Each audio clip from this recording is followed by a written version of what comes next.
Tides of Annihilation is one of those games where I feel like I've kind of flip-flopped on liking it. When it was first announced, I liked the setting and the combat, but it also looked a little too perfect. Recently though, roughly half an hour gameplay started making the rounds from a demo shown in Shanghai. And I think that footage gives us a much better idea of what they're actually building. The timing is also pretty convenient because we don't have to speculate about it for very long. And that's because Tides of Annihilation is going to Gamescom next week, with opening night live happening on August 25th and a little more from August 26th through the 30th.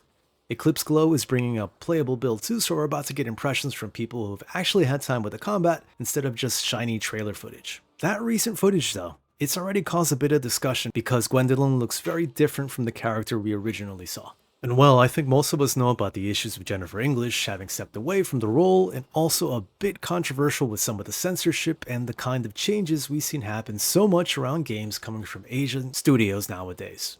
I'll get into that a bit later though.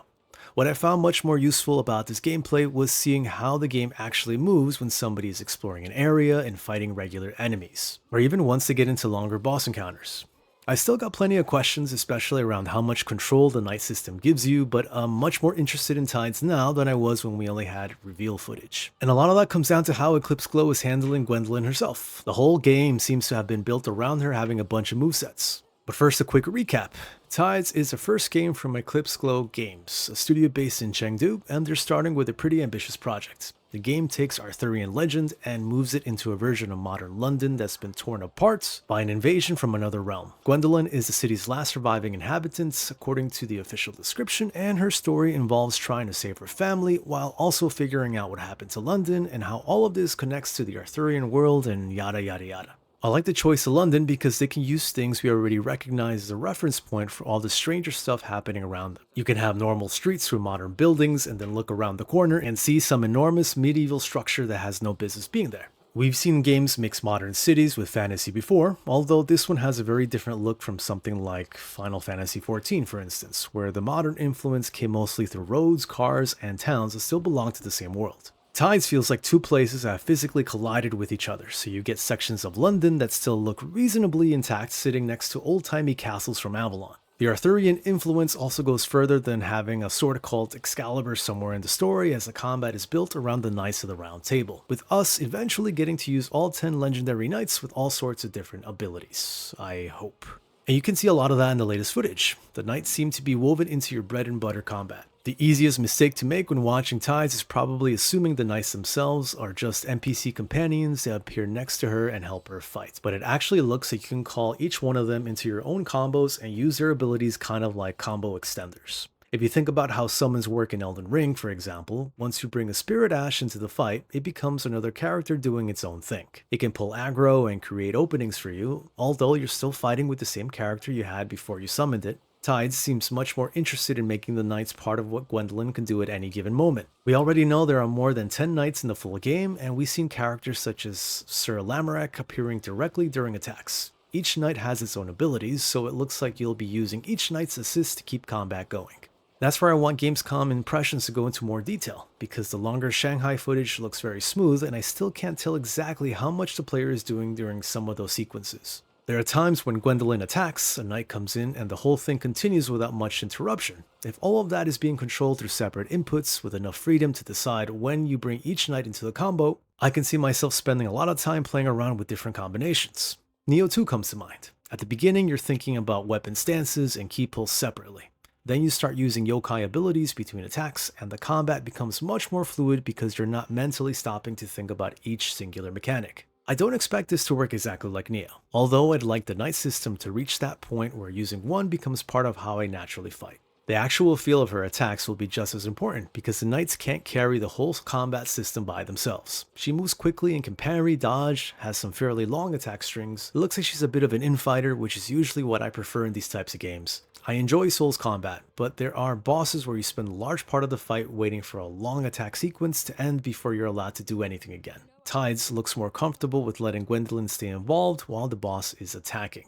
It reminds me a little of the difference between Sekiro and Dark Souls. Sekiro rarely wants you backing away from an enemy for long because the whole posture system works better when both characters keep pushing each other. Tides doesn't seem to have the exact system, although some of these fights look like they're aiming for a similar sense of momentum.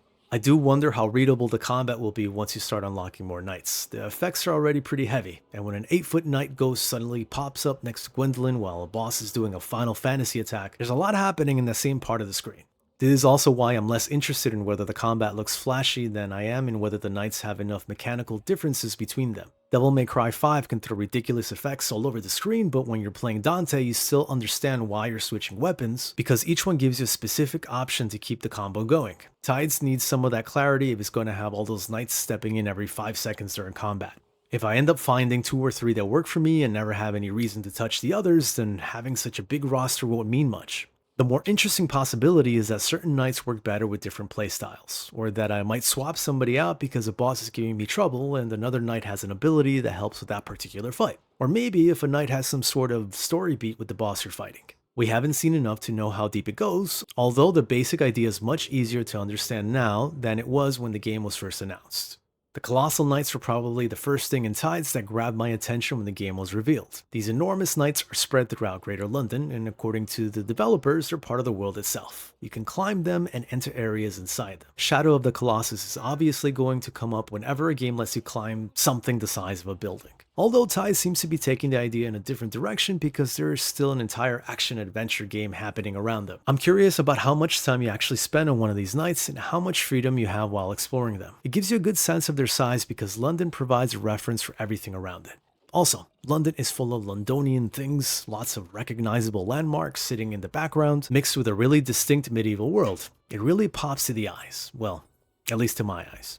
Lately, we've seen a lot coming out of China with Phantom Blade Zero coming from S-Game, where Windsmeet has already shown how much attention a Chinese studio can get with a large action RPG. And damn, Black Myth Wukong sold something like 30 million copies. So I'm kinda glad to see a bit of the London setting getting its own thing, even though it's still an Asian studio. I'm sure it'll come up a lot more once we have some real playtime with it though. So far, they've done a pretty good job at showing all the expensive parts with the giant bosses, with overly elaborate animations in these huge environments. Those look just great. But we need to see a bit more of what happens in between these set pieces. What's the progression system going to be like? Will it be based on percentages, like plus 1.2% to stealth and plus 0.5% to poison resistance? You know, the nonsense that a lot of games have no reason to put in unless you're playing something like Diablo or Path of Exile where you have to min-max everything. I hope they put more of an emphasis on building your football team-sized roster of knights. I'd rather unlock a knight who gives me a new move or a fighting style than spend the point increasing blunt damage to hairy hobos every full moon by a few percent. They did mention the game having lighter RPG elements, which works fine for me as long as the combat systems give you room to try things out and experiment. Stellar Blade is a good recent example of an action game where I actually had fun unlocking new moves because they were mostly useful ways to extend combos or to beat tougher enemies. I think Tides could work well with that same kind of progression.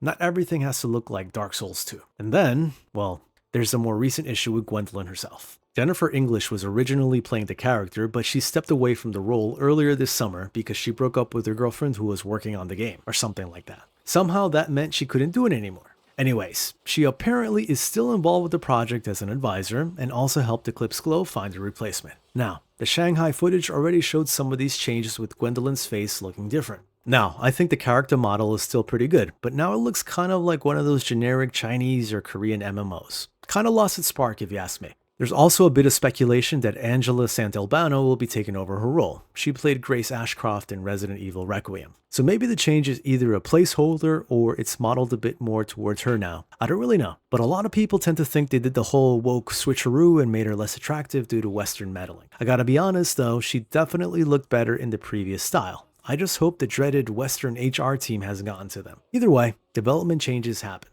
I do think developers should expect people to notice when a main character changes appearance after the reveal, especially when that original design was part of how the game was marketed.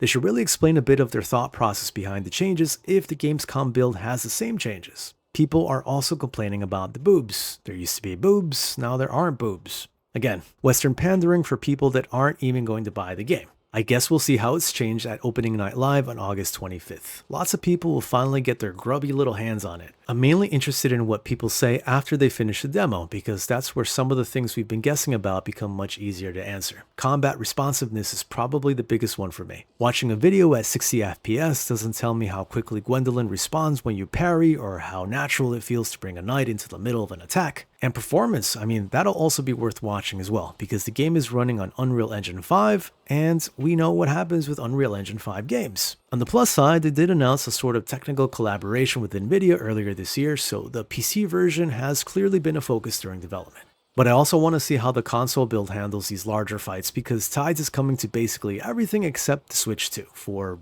obvious reasons. There's still no release date on the official Steam page, so they've got a bit more room and time to improve on it. The good thing though is Eclipse Glow still has time to take whatever comes out of Gamescom and work with it, because there's no release date hanging over them yet. For me, the demo is mostly about finding out whether all of this combat footage actually feels as good to play as it looks. All in all, I just hope it's not all flash and no substance. The recent gameplay has made me much more interested in the game, but I still want a better look at how the combat will actually be controlled once the nights start coming into play. With Gamescom less than a week away, I mostly want to see what people think after actually playing it. So, I think that will be all from me for now. If you watched the whole way through, please consider liking, commenting, and subscribing. Thanks again for watching, and I'll see you next time. Have a great one.